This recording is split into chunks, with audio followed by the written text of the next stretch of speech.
Welcome to the Right Club Podcast, where the focus is on helping you, the real estate investor, advance to the next level. And now let's join this week's hosts and share ways for you to customize your life.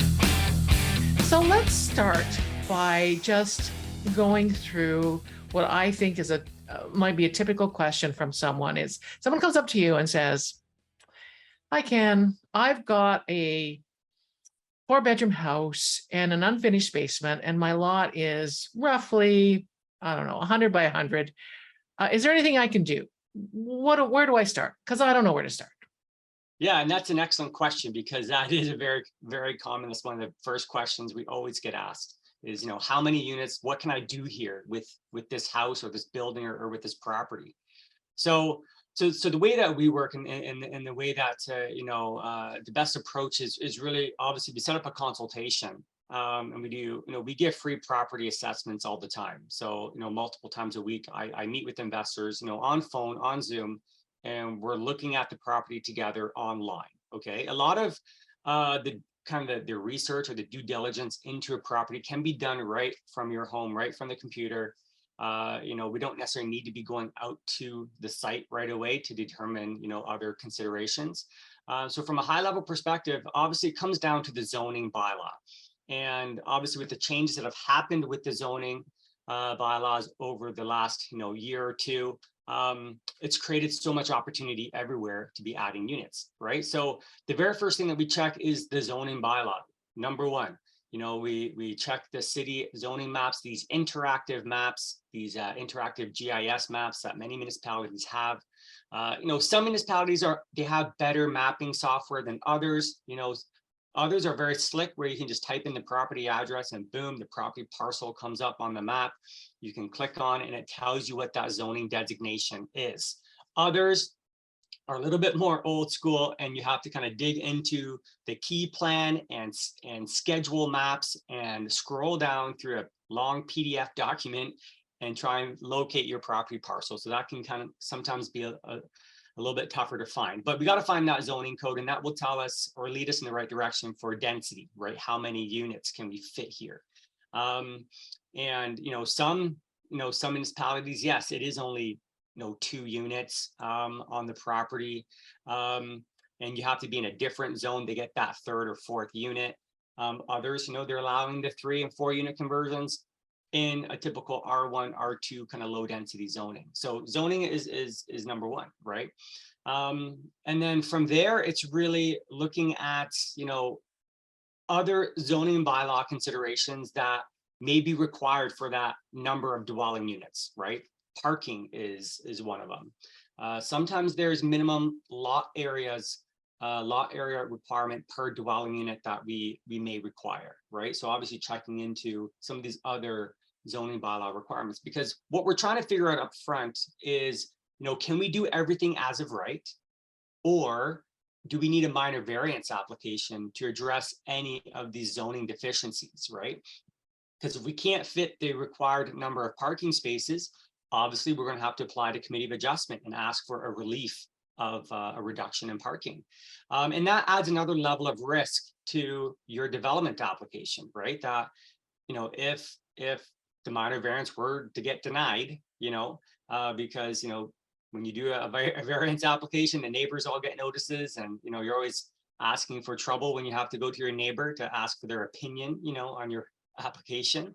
And obviously it could get denied, right? If it gets denied, we can't comply with the zoning bylaw. We can't get our building permit to make it a legal 2nd dwelling or 3rd dwelling or 4th dwelling, right? So zoning is key. We're trying to mitigate risk right from day one on our application.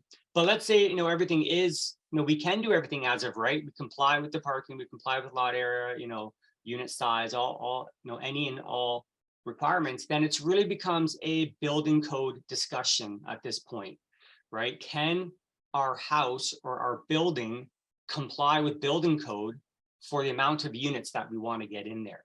And this is where a lot of people get kind of confused, if you will, or a misunderstanding of what's happening. So, these big announcements that these municipalities are making, like, oh yeah, we can do 5 units on one lot. People think it's a free for all, that we can just go in and all of a sudden start putting in 5 units on this little lot. That's not the case. Like there's still other considerations, and building code is one of them. So in the building code, a house and a building are looked at differently. So a house is defined up to 2 dwelling units, okay? Like a typical bungalow conversion, we have a main floor unit, we have a basement unit, that's 2 units. That's considered a house under the building code. Whereas a building is 3 or more dwelling units. So once we become a triplex, a 4plex, 5plex, whatever, we're considered a building under the building code. And the reason this is important is because there's different building code requirements for houses versus buildings. And the big one, the number one thing, which we all need to check when we're looking at our space, is ceiling height. Ceiling height is, the number 2 thing that we look at after zoning is ceiling height. And especially, when we're looking at converting existing houses and buildings, oftentimes the basement is one of the number 1 places that we go to look at adding a unit, right? So under the Ontario building code for a house, so up to 2 units, that basement ceiling height has to be 6'8" or 80 inches high for the main height. And it has to be 77 inches underneath a bulkhead or underneath that beam or bulkhead in that basement, okay?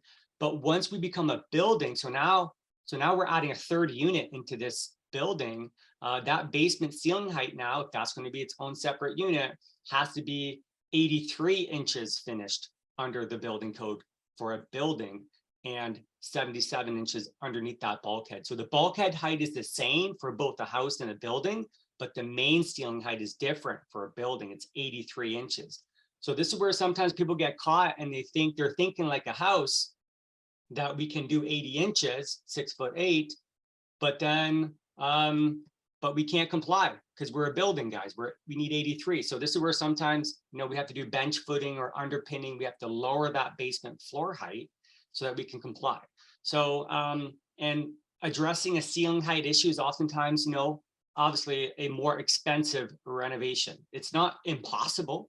We do them all the time, actually, because, lowering your basement floor height to get that ceiling height it's valuable square footage, right? And given the cost of housing, cost per square foot, every square foot that we can gain in a house, especially when we're doing multifamily conversion work, like honestly, every square foot matters. It's very valuable. So we can make a really good return on investment, on spending money and lowering that floor.